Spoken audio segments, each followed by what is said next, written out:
Hey, this is for exercise number 2 in the They're on my favorites explorations month. This is called the wall handstand burpees.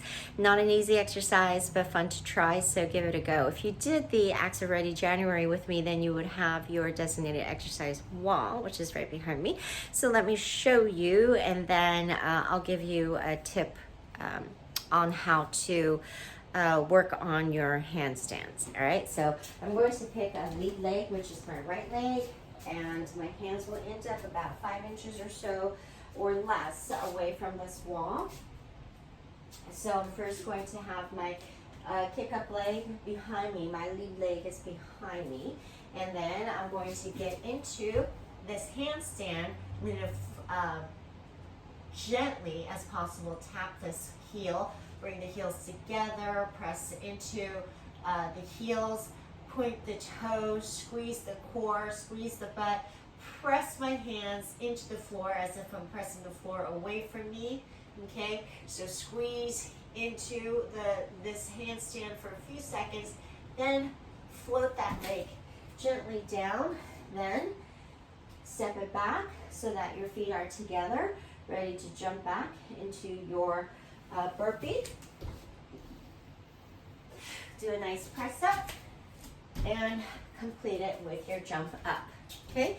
And then the next rep, you would alternate your lead leg and keep alternating, okay? So after a few reps of this, you will get, you'll get winded, you get conditioning, you get strength, and if you're interested, you're getting handstand practice. So the great thing about the wall handstands is that you could get all of the benefits of doing a handstand without having to have the regular handstand perfected, and you may not even be interested, right? But the wall handstand has so many benefits, so it's worth trying. So the handstand, I'm just going to say, you could get there however way you get there, okay? In terms of, in the end, it's just it comes down to your upper body strength, your core, and your lower body control and strength, okay? So I'm not going to give you actual tips on the handstand because there's so many ways you could get there. And also, if you are making some progression into the handstand, if you're switching a method or a cue, it can mess you up, okay? What I'm going to give you is instead a tip on how to think about getting into the handstand. That's it. So it'll help you whether you're talking about just a wall handstand or a regular handstand, okay? And that is to think about getting into a pike first, okay? So I'll show you what I mean. The pike meaning this upside down V position, right? And your toes are up and your butt's up, okay? So the difference between getting to that pike position or thinking about that pike position first is that when you think about getting onto the floor and just going straight down here, okay? So let's say we're about to get into the handstand and we're just thinking of going straight down.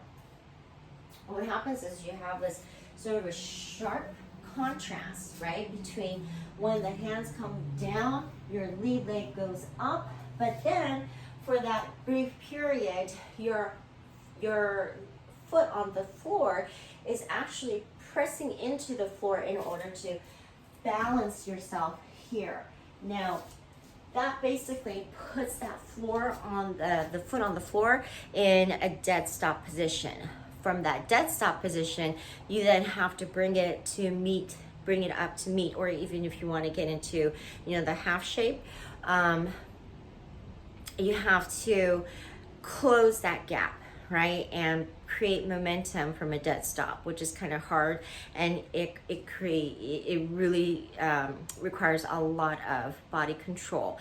So instead of thinking about it like that, if you think about getting into a pike, as you get into the pike, you're going to do a hip hinge. So press the hips back and think about, instead of coming straight down onto the floor, okay, straight down, instead of that, you want to think about diving the hands like this, like glide your hands to the floor, and then bring the leg up.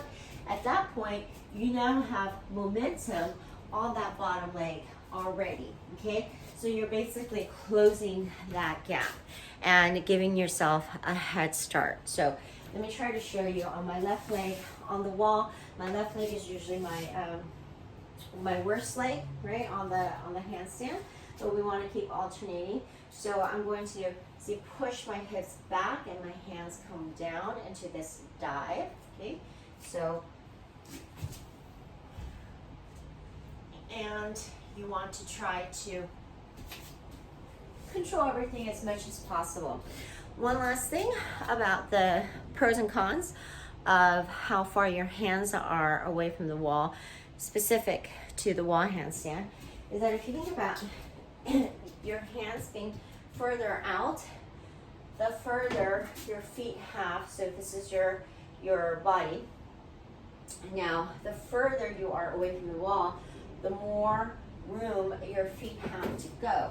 There's advantages and disadvantages of that. So when your feet go further, okay, away from your body line, you are at an advantage if you don't have quite the upper body strength, because you have removed some of the weight that your shoulders have to bear. However, if you don't have the core strength to control, then you're going to end up overarching your back, which is not good. So there's a pro and con about that, okay? So consider those, give it a go, and then of course always be working on the actual foundational part of a proper push-up. So if you're not there quite yet, you can do a knee push-up, or just come down from a full push-up plank position, but then come up on your knees, and then you could also remove your the jump if you want to focus more on the strength and take away some of the conditioning requirements. Okay, give it a go.